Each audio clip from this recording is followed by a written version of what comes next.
Then heading into Land of the Dragons to experience yet another coaster.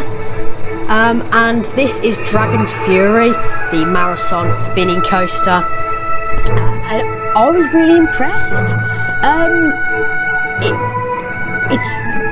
It's quite an out and back layout, this one, which you don't really see that often with spinning coasters.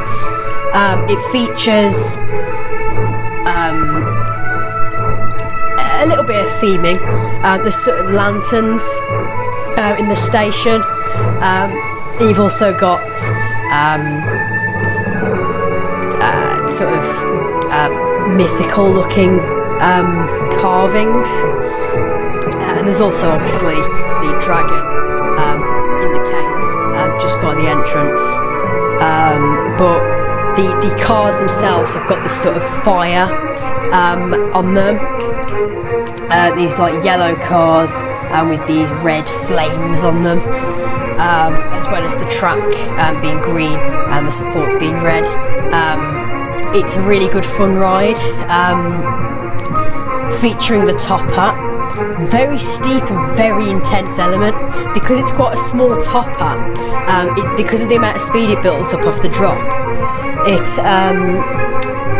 picks up quite a bit of speed. It does go over that airtime hill really fast, that top hat. The drop's quite whippy because we're on the back of the car, so that means we were facing backwards going up the lift hill, so we didn't know when we were going to go down the drop. But yeah, it banks round really whippy, and into that top hat. There are a few airtime hills on it, which again quite snappy. There's also a couple of helixes. There's an S-bend, and actually there's two lift hills. There's the first one, which is quite like the largest one, but there's also another one just after one of the helixes. But what I really liked about this ride, as much as it's quite minimally themed, it does sort of travel all around the middle of the park. It's a very out and back layout, which I do really like, and it's so fast. Like, I was quite impressed by it. It is very unique for a spinning coaster, but I love the top hat element, the airtime hill, the helixes, the S-bend. All of those elements are very fast paced, and the first drop as well. Yeah. They're very fast paced, very whippy, very snappy, and even getting some good ejector airtime. It's because as much as it is quite sharp with some of its transitions, it's still smooth and rides really well. It's not rough, which is quite interesting considering how whippy and snappy and sharp it is, but overall a fantastic spinning coaster, and I think because of the elements and how sharp they are, with the spinning element, that really adds to those elements, with the sharp transitions, because you're spinning, you're really getting whipped and getting a good lateral G-force sensation on there as well. But what a fantastic spinning coaster it is. And it is again another family coaster, but a very good one and a very intense one. And it is a fantastic ride, with so many good and forceful elements on it, and also getting a very fast-paced and very sharp and snappy experience.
And then finally for Dragon's Fury, here is my on-ride photo from this incredible spinning coaster. And then heading over to the next attraction, and this is a walkthrough attraction, and this is Room on the Broom, which is another one with the children's book IP. It's quite an interesting attraction. It's quite well themed. Like the theming in there's quite a lot, and it obviously follows the story of the children's book. And then the experience of this walkthrough attraction begins, and the first scene is where you get introduced to the witch and her cat and her broom, and then there's like a magic sort of effect done with projections that goes towards the bookcase on the one side of the room, and then the bookcase opens and you head through a trommel tunnel, and it is one of the fully inverting ones as well. What you do have in this is, as you're going down the corridors, there's sort of these star cloths theming. It's like a pattern on there, so it looks like sort of flight kind of effect. So you've got these like star cloth with like lights and projections, just so it feels like you're flying on the broom. And then you see the witch's hat, because she's lost her hat. And then there's the dog, and then the dog finds the witch's hat, and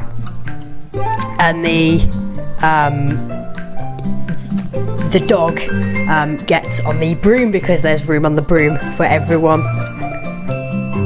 And then she gets on the broom with her cat and her dog. And then you go through another one of the corridors with the star cloths, sort of like patterns, flowing patterns, so it looks like flight, with the projections. And then there's another scene with the bird, and there's sort of like hay stacks around, and then the witch gets on the broom with the cat and the dog, and the bird, and then the witch loses her wand, and then you see her wand just above, and then there's a frog in the pond, and the witch finds the wand, and then all of them get on the broom again, with the witch and the cat and the dog and the bird and the frog. But this time there's not room on the broom, and the broom snaps in two and they come falling back down. And then you encounter the dragon. There's quite a bit of rock work around the actual dragon, and it is the dragon scene where the mirror maze is incorporated. Then there is the mirror maze. It's quite an easy mirror maze because it is a family attraction. It's not the hardest of mirror mazes to get through, but it's always quite fun. It's just quite easy to find your way out. And then it's after the mirror maze that there is the finale, after you've found your way out and escaped the dragon, where you've got the brand new luxury broom, where there is room on the broom for everyone, and there's a projection show with the end and the mountains and the broom, and that's the end of Room on the Broom. And overall, it's a walk-through attraction for the family. It's mainly for young kids because obviously it is based on the kids' book. It is the IP, again, to bring people into the park by getting a relevant IP. But similarly to the Gruffalo, is a children's book by Julia Donaldson, and it really fits in well. As a walk-through attraction, there's quite a few different scenes as well in there with all the characters from the book, and it really does tell the story quite well as well, with various different animatronics. There's quite a bit of movement in there as well, and obviously you've got the Trommel Tunnel, and you've also got the Mirror Maze, which is really good fun.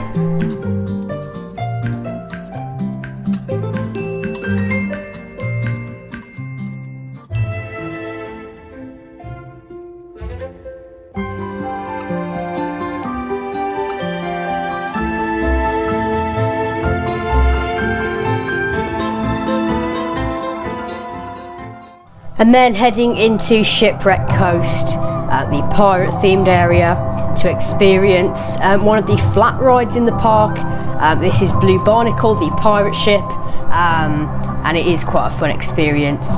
We did get in the middle, so we didn't get that much floater airtime on it, but still getting a little bit as well. It's quite a nice ride with the theming as well. There's a few wooden buildings around there.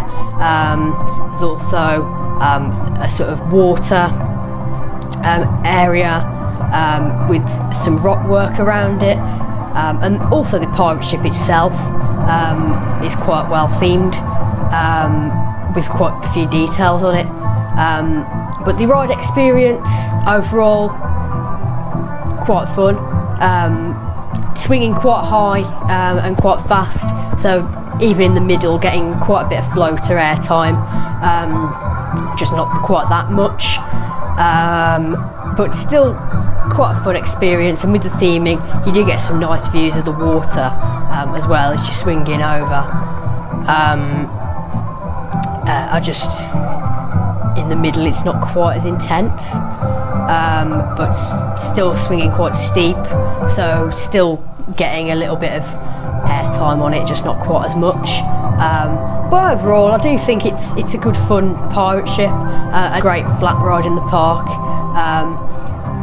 and is always good fun with even in the middle, still getting some good floater airtime on it.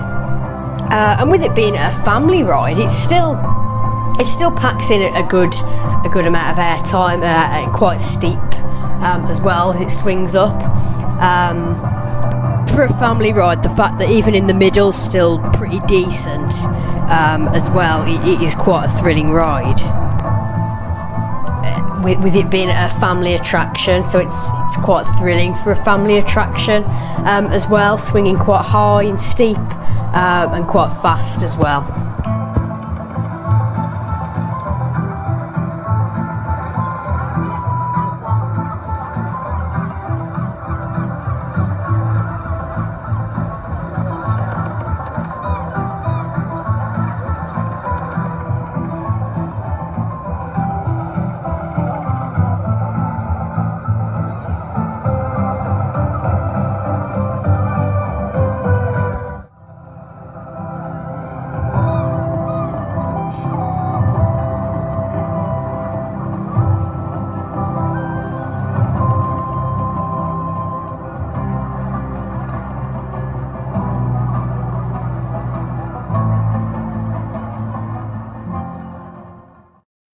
And then heading into the Land of the Tiger themed area to experience the final ride on this trip to Chessington World of Adventures, and this is Tiger Rock, the park's log flume. I absolutely love this. It is a 2-drop log flume, which I do quite like. There's a smaller drop, and there's also a bigger drop, but not getting that wet on it. But what I loved about it was the theming and the actual theme itself. So the station area, the station building, is this. It's got sort of lanterns hanging from the ceiling, and you've also got this huge tiger face just on the exit door as you actually leave the building on the ride, and it's got these sort of red pillars and these red panels on the walls as well, and it is a fantastically themed station. I really do like it. Heading onto the actual ride, getting on the boats, and heading through round. So you sort of head past a section of the queue line, coming round, and what I do like about this log flume, it's a very fast flowing actual river as well, so the boats are actually going through there quite fast, through the water, and then heading up the first lift hill and into the first drop, which is the small drop. Not getting that wet again, but it's the theming, because you actually head through a tunnel, and there's like sort of like lasers in there, and then you actually see the Tiger Rock face just at the end of that tunnel. Then coming round, and round through the next section, you actually get to go past some of the tigers at that point, because they have like tiger enclosures around the ride, and then heading round up to the second lift hill, quite tall lift hill, and as you go to the top, you actually just head round a little bit above Tomb Blaster, actually. So you head round quite a high up section. You get some great views, and then coming round and down into the main drop through the Tiger Rock. Such an impressive theming structure at the bottom of the second drop, and again, not getting that wet. It's not about really getting wet on it, it's more about the theming, and seeing all the tiger enclosures as well. That's what I love about it. And then just heading round really back to the station, but overall it's more about seeing the tigers and the theming. Obviously you got that tunnel section as well. The station's really well themed. It's just more, you don't get that wet on it, it's just about the theming. You do get a bit of a light sprinkle on both drops, just not that wet. But overall, I really did enjoy Tiger Rock. I really do like it. I really love the theme and the theming, and also getting to see the tigers as well. Because around the ride, you've also got these sort of lanterns around the themed area of Land of the Tiger. There's quite a few lanterns, similarly to that of what's in the station. And there's also these flags with symbols on, these sort of orange flags on the first drop. They're just hanging down from the first drop. Is always really good, and the fact that the river, how fast the water flows through there as well, that really adds to it. As you go through, you're quite fast paced, going through the sections into the drops as well. And of course the main theming piece, the structure of the Tiger Rock itself at the bottom of the second drop is really quite impressive.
And then finally for Tiger Rock, the final on-ride photo of the day, this incredible themed log flume. And that wraps up this day from Chessington World of Adventures, my first time visit. I've really enjoyed it, getting on all of these new attractions, these coasters and dark rides, and Tiger Rock, and of course doing Room on the Broom and Blue Barnacle as well. It's been great to get on all these new rides and to experience them for the first time. I'd have to say my favourite ride is Vampire, just because of how quite intense that was. It actually really surprised me, and how well themed it is as well. But that would of course be my favourite ride at the park.